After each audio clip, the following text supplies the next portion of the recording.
What do you think of when you imagine Lucifer, the monster in the flames, the serpent whispering poison, or the architect of damnation?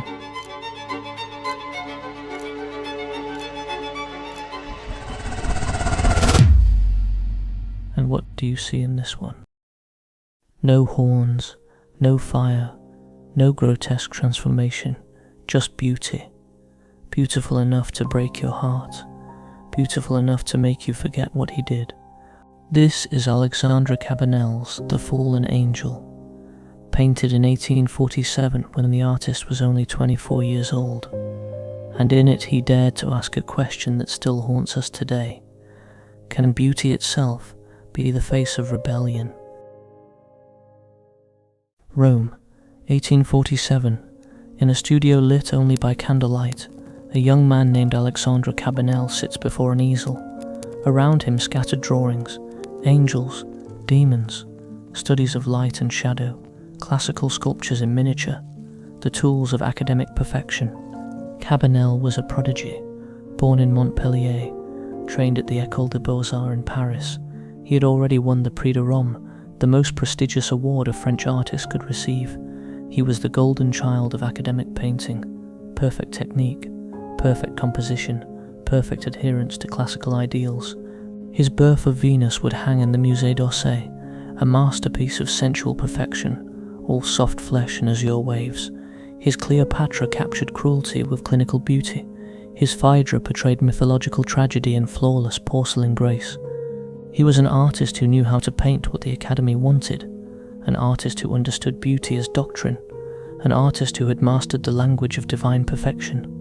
And then he painted this, a Lucifer that should not exist, not in the tradition of Christian iconography, not in the doctrine of divine punishment. This Lucifer was not a warning, he was a seduction. The critics were stunned. Some called it blasphemous, others called it dangerous. Because Cabanel had done something unforgivable in the eyes of the church and the Academy alike, he made us sympathize with the devil. He painted Lucifer not as a creature to fear, but as a tragedy to mourn. Look at him. The pose is all too human. His fists are clenched, not in rage, not yet. This is the moment just after the fall, the moment of realization, the moment when the weight of what he has done and what he has lost settles into his bones.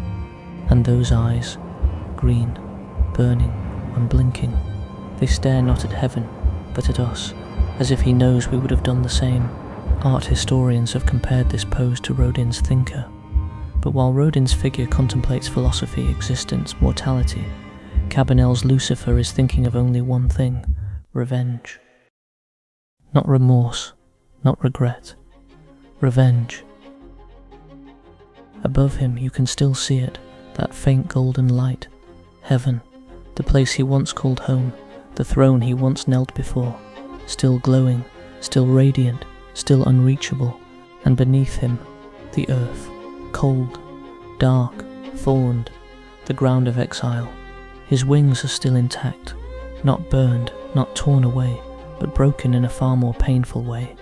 They are useless now, not because they were destroyed, but because there is nowhere left to fly. Every detail in this painting speaks the same language: loss. In 1667, the poet John Milton wrote those words in Paradise Lost, and they became the most dangerous sentence ever written about Lucifer, because it reframed everything. What is evil, if not the refusal to kneel? What is rebellion, if not the pursuit of freedom at any cost? Cabanel understood this. He understood that the story of Lucifer is not just a story of divine punishment. It is a story about choice, about the terrifying, exhilarating, damning act of choosing yourself over obedience. And that is why we cannot look away, because somewhere, in the hidden chambers of our own hearts, we recognize him. We recognize the part of ourselves that refuses to bow, that demands to be seen, that would rather burn than submit. Cabanel's Lucifer is not a monster. He is a mirror. He is beautiful, because temptation is always beautiful. Pride wears the mask of dignity, rebellion wears the mask of courage, and defiance wears the face of an angel who still remembers heaven. This is what makes the painting so dangerous, not because it glorifies evil, but because it makes us understand it. Compare this to the other Lucifers of art history, John Martin's Pandemonium, an Inferno, a city of flames, Lucifer as warlord, commanding legions in apocalyptic grandeur, Thomas Lawrence's Satan summoning his legions, defiant, powerful, a king of ruin, Gustave Doré's visions, epic, cosmic, terrifying.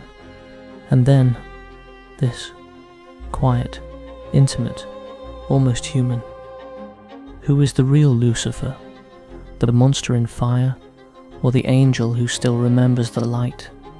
I think it's this one, because this one doesn't ask us to fear him, he asks us to feel for him, and that is so much more dangerous. Beauty has always been a weapon, in mythology, in history, in art, Helen of Troy, Medusa, the sirens.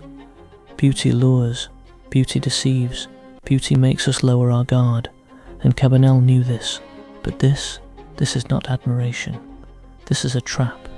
Cabanel doesn't paint Lucifer beautiful to make you worship him. He paints him beautiful to make you forget that every moment of this beauty, God is watching. To make you forget that rebellion, no matter how righteous it feels, no matter how justified it seems, ends the same way every single time. In fire, in exile, in eternal separation from the light.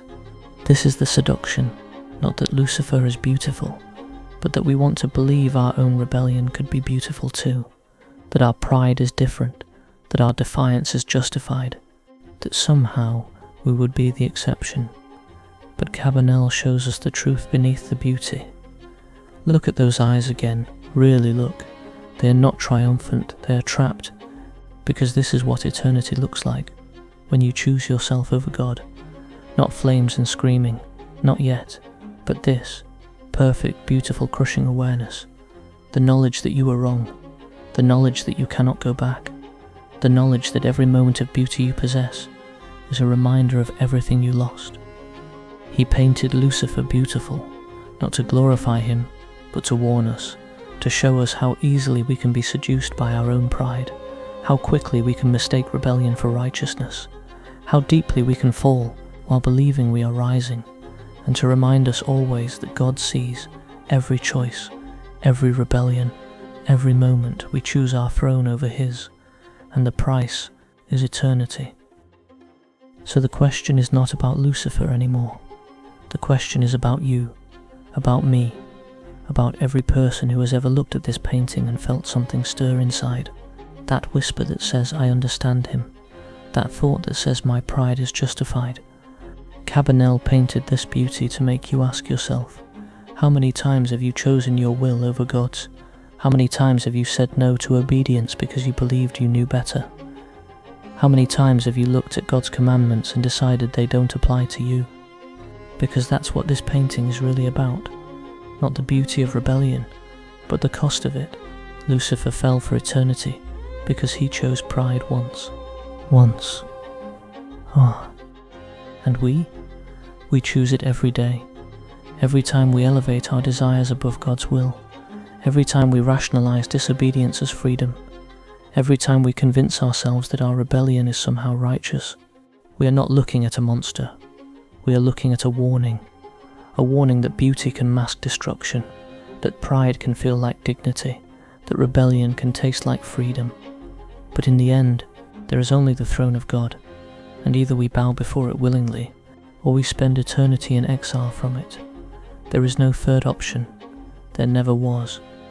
Alexandre Cabanel painted the most beautiful Lucifer ever created, not to make us admire the devil, but to make us fear what we could become.